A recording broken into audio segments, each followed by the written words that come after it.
It all started when I was like 7, and I was watching on VH1 the Led Zeppelin concert. I can't remember the name of it, but it was when they were playing at Madison Square Garden, I believe in 1976. Very cool. And I saw Jimmy Page playing on Madison Square Garden, playing guitar, and I was like, oh, I want to do that. And my parents were like, okay, but go and take up an instrument, any instrument, it doesn't really matter, so that one, you can learn the fundamentals of music, and two, to make sure that this is what you want to do, because if you're going to do something, you got to commit.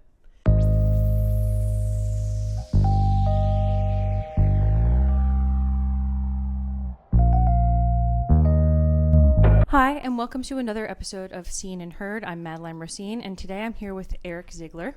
Hi, Eric. Hi. And Eric is a music clearance assistant at HBO currently. How long have you been there? I've been there for a year and a half. Okay. It's been a minute. Yeah. So how do you like it? I love it. It's fantastic. And every day is a journey, and I'm always learning something new, and it's a wild adventure. I love that.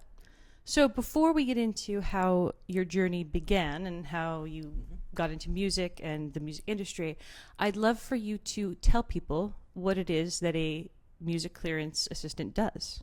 Sure. So as a music clearance assistant, I am working with the music supervisors on a variety of projects for HBO. And I'm also handling the invoicing. I'm handling the cue sheets. I'm making sure that as soon as you say invoicing, people are like, I got to turn this off. No, I'm just kidding. No. No, I promise it gets more exciting. Okay. So it's mostly that. It's mostly making sure that everything on the accounting side and the legal side and the music supervisors that we work with is all good to go. By the time that the show finishes airing. Got it. Okay. So how does the music clearance assistant work with the supervisors directly? Mostly a point of contact. Okay. If they have any issues or anything like that, if they're trying to clear something, or there's an issue with the invoicing, or and something like that, I'm kind of the point of contact. When you say invoicing. So music licensing for whatever songs they need. So right. It's going to be if whatever song is going into a scene, like we're kind of the last stop and making sure that everything gets paid properly. Right. And so do you have to work with the PROs, like the performing rights organizations, to do that, or is it usually with the artists and their management, or? The only thing I do with that end of things is I do send off I'll send off the cue sheets and stuff to the PROs. Okay. But I don't really work with the songwriters directly. Right. Okay, so it must be really annoying when there's songwriters in your DMs and anywhere else being like, hey, can you put my music in a show? Oh yeah. It's there's instances of that, but I've actually had a few interesting artists that I just took a chance and listened to them, and I was like, oh, this is really good. Unfortunately, I don't do music supervision, so I'm very limited in how I can help as of right now. But that's something that I do get a lot of messages about. But I think artists are just passionate. Yes, and it's a great way to meet people either way. Yeah. Oh yeah, exactly. But I mean, I would say, doing research on a music supervisor and what project they're involved in, or whoever is in the sync side of things, and what projects they're involved in is very important. Yes, so true. Okay, so let's go back in time, and why don't you tell us about little baby Eric and what you did, growing up. I know you play a lot of instruments, and how you fell in love with music, and when you knew that you wanted to work in the music industry. Yeah, so I guess it all started... You're from Baltimore, right? Not Baltimore, but Maryland. Yeah, Maryland. Yeah. But it all started when I was like 7, and I was watching on VH1 the Led Zeppelin concert. I can't remember the name of it, but it was when they were playing at Madison Square Garden, I believe in 1976. Very cool. And I saw Jimmy Page playing on Madison Square Garden, playing guitar, and I was like, oh, I want to do that. And my parents were like, okay, but go and take up an instrument, any instrument, it doesn't really matter, so that one, you can learn the fundamentals of music, and two, to make sure that this is what you want to do, because if you're going to do something, you got to commit. And I was like, okay. And so I did that. I took a violin, and then eventually graduated to guitar. Why violin first? It was a stringed instrument, and Yeah. I knew I wanted to play guitar. Okay. So, Very cool. I played double bass, so I was in the Nice. orchestra. I loved being in orchestra as a kid. Oh, yeah. No, orchestra was so much fun. Yeah. But no, I picked up guitar and then started learning guitar. And then eventually went to Frederick Community College and, pursued an associate's degree in music. And simultaneously, also started a metal band. What was it called? Despite Charm. Despite Charm. I love So that. like Charm City, Baltimore. Yeah, Despite- cool. Yeah, neat. Yeah. What was your big song? We had a song called Fate. Okay. That was at the tail end of the album same titled album that we put out. Very cool. In 2012. Amazing. Babies. Yeah. But no, I did that for a while, and then in 2014 the band broke up. And then I was like, okay, well, I still need to do music. I still need to pursue my passion. So I went to University of Baltimore and pursued a degree in business. And then after about a year of that, I transferred all those credits over to Full Sail University. So that was like a Bachelor of Science in Business? Yeah. Oh, that's what you started there, and then you transferred to Full Sail. Okay. Yep. Got it. And started pursuing a Bachelor's of Sciences in Music Business. Neat. With a focus in music supervision. Cool. From Full Sail. Yeah. And and then that's kind of where I learned about music supervision. Mm-hmm. I took a class in it, and I was like, and I caught the bug, and I was like, oh no. Oh, this is like when I was 7 all over again. Yeah. I'm in love with this. I need to pursue this with every ounce of energy. What class? What is that class like? It talked a lot about how to how to make sure that everything's going to be cleared, how to make sure that all that a song is going to be cleared for a use. Yeah. So a lot of that kind of stuff. Yeah. But it also had an editing aspect to it where you were literally putting the music to a. I would love that. Yeah. What they did is they took the film department. And so the short films that the students are working on in the film department that needed music, and then they would say, "Oh, hey, music business guys, go and put some music to this." And then here's how you would clear the songs. It was all from like a free library, but it was a test of that is too much fun. Yeah, I love that. And so it was fun. And yeah, that was like the moment that I knew that okay, I'm pursuing this. Yes. I'm pursuing this, end of story. Yeah. So you were on a road yeah. then. You were on a path. Yep. Yeah. Yep. And when did you finish that degree? So that's funny because I finished it because it kind of leads into the next kind of part of this. I graduated 2 weeks before the pandemic. What? Mm-hmm. That's lucky. Yeah. In a way, because it's I feel like you got to have interface with people, before all that terribleness happened with schools. Well, yeah. I mean, for such a terrible time, I guess the only good thing that came out of it was that I was able to, everybody was getting on Zoom. Right. So I was able to, meet with people who were in LA or New York. Right. Who were, in the industry that I wanted to be in. And and the Guild of Music Supervisors at that same time, I think at that same time or soon thereafter, started putting out a lot of really, really good panels and informational videos on YouTube, and I just sucked all those up and started watching all those, and so it was transformative. Yeah. And I also took that time to go on LinkedIn and connect with as many people on there, and just tried to make connections, because that's what the industry is all about. It's all about who you know. Yes. It's all about making connections. It's all about being kind to people, and sharing your connections too. Yeah, and also valuing other people and valuing yourself. Yes, and valuing the music. Yes, exactly. Yes, so true. Exactly. Yeah. Okay, that's really cool. So it just seems to me like everybody that I talk to who's like successful in what they do, they've had a very clear idea of what they wanted, and you do, and that's so inspiring.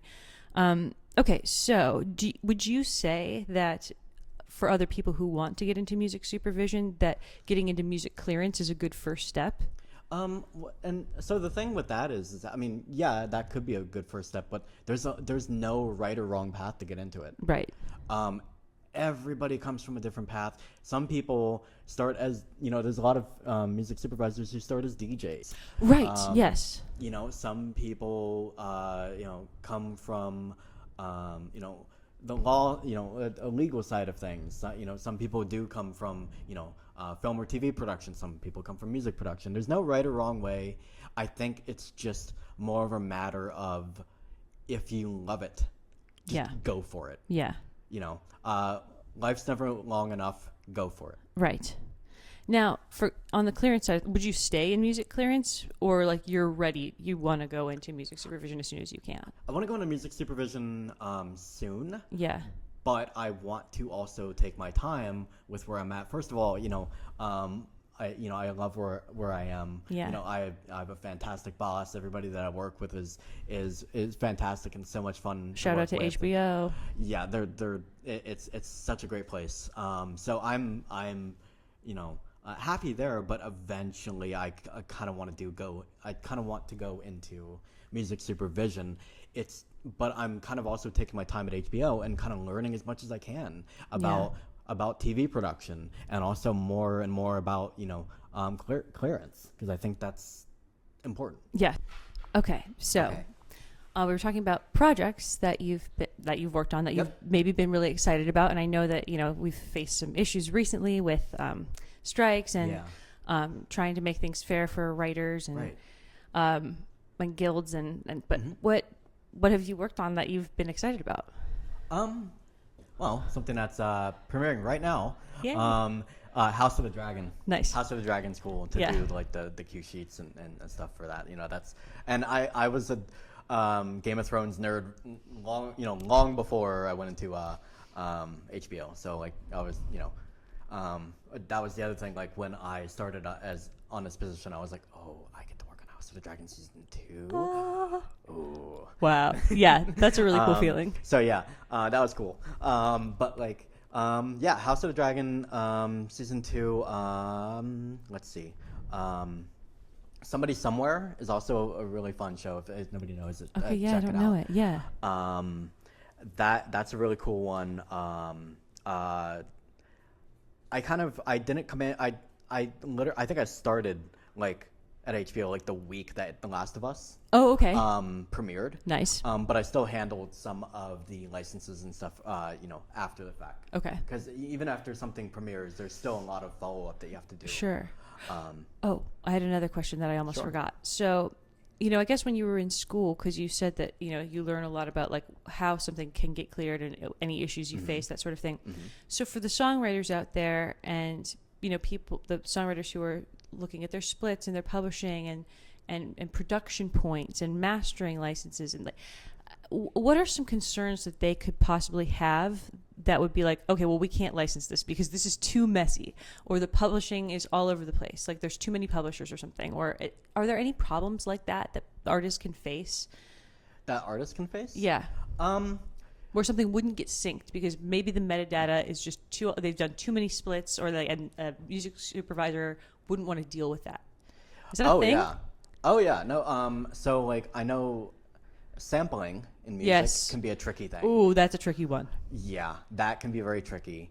Also, and it really depends, but for a lot of like sync music, generally, and again, this might depend, but generally, like a lot of cursing and stuff in that. Oh, sure. And even worse than that is if you try to remedy it and you put in the beeps.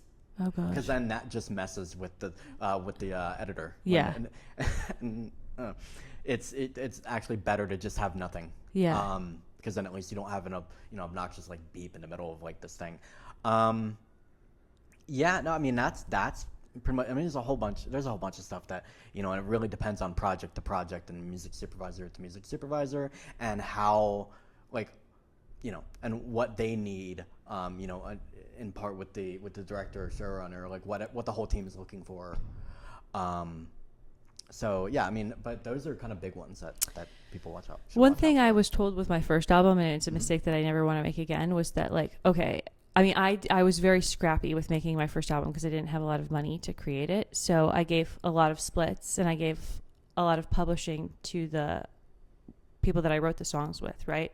Mm-hmm. I mean, I mostly wrote like all my songs and stuff, but like I had to give producers writing credit and publishing and so eventually the whole album was like all over the place with all these different producers, all these different publishers and writers who had publishing and writing credit, So, and because I worked with so many different people for this album, it was kind of a mess in that perspective. And I was told by my sync agent and music supervisors, like, look, it's just so much better when it's like, you are the publisher. Yep. And you are, maybe you have splits with like one or two other people for the writing or, thoughts? Yeah. So that's very true. Yeah. Too many hands involved can be problematic, but also like, know everybody who's getting a credit on that song, and make sure that they are named. The worst thing that can happen is like somebody who was supposed to get a credit on a song and then it gets used in something, comes back and is like, hey, wait a minute. Yeah. I got a credit on that. I didn't get anything. Yes, that's what I was always so afraid of and still am. And that's why I'm like, oh, well, that person was in the room for 5 minutes. Let's just give them a credit, But I was very like new, Yeah. So I think it's important to like know the balance where it's like, you've talked about this. This is the agreement. Yep. Like this person did this and they deserve that. And just making sure it's all clear so that when it gets to you guys, it's easy. Right. And I mean, I will say like, hi. I will say that artists should definitely have at least a basic sense of business strategy and marketing, but also of legal as well. Yes.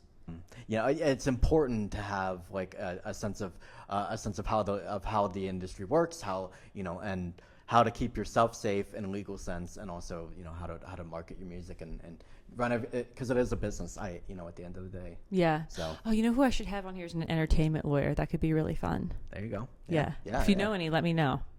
I'll get to you on that. Okay. That could be an interesting convo. Yeah. Okay. So yes, I think that's a good takeaway right there.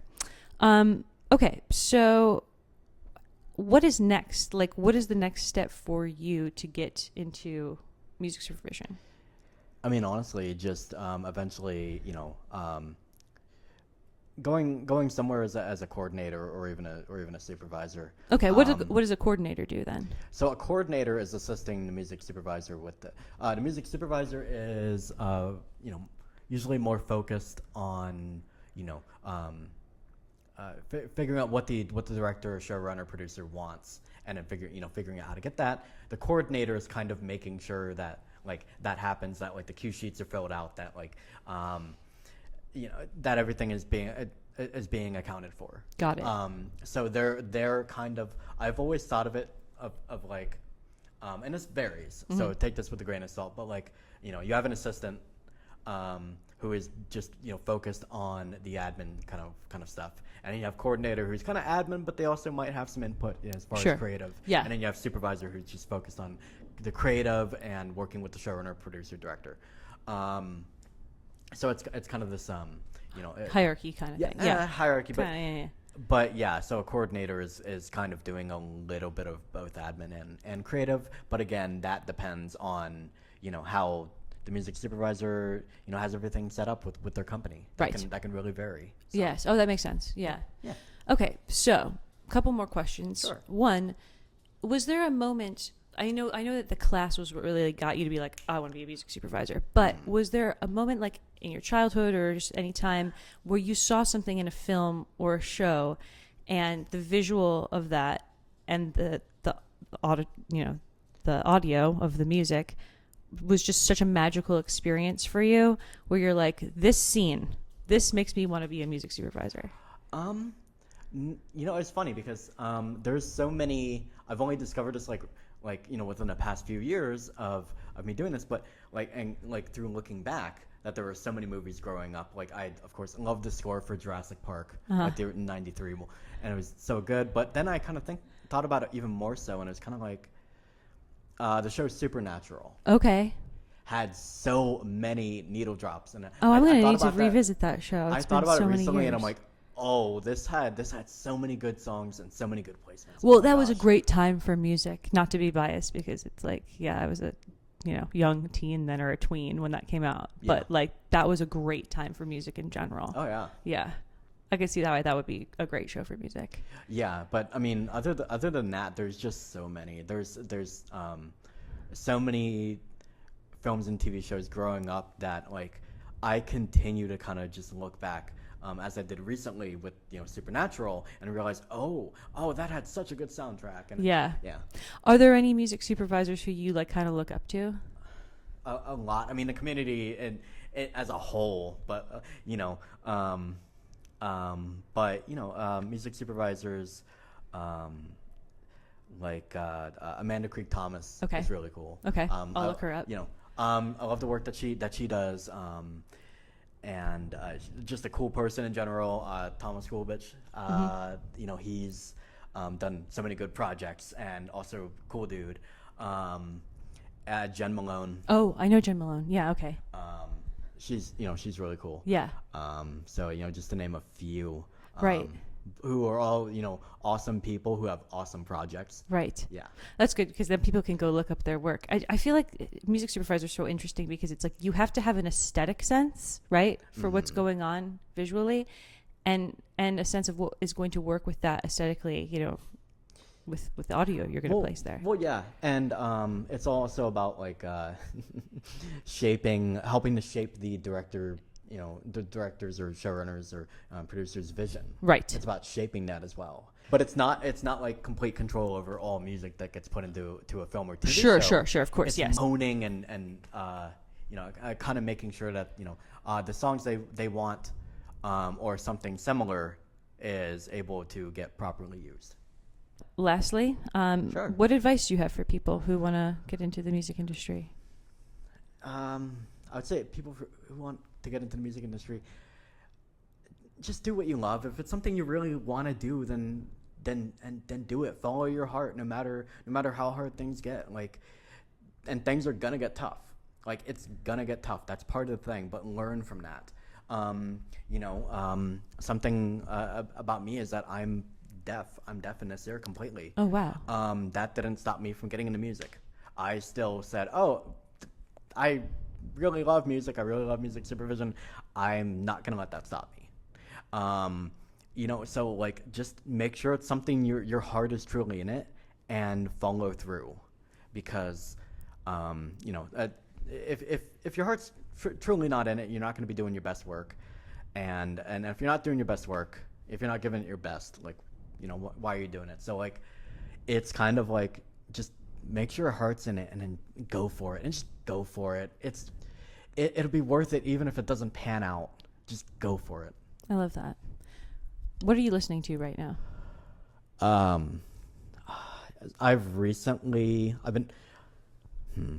It's always a mixed bag with me, because my music tastes go from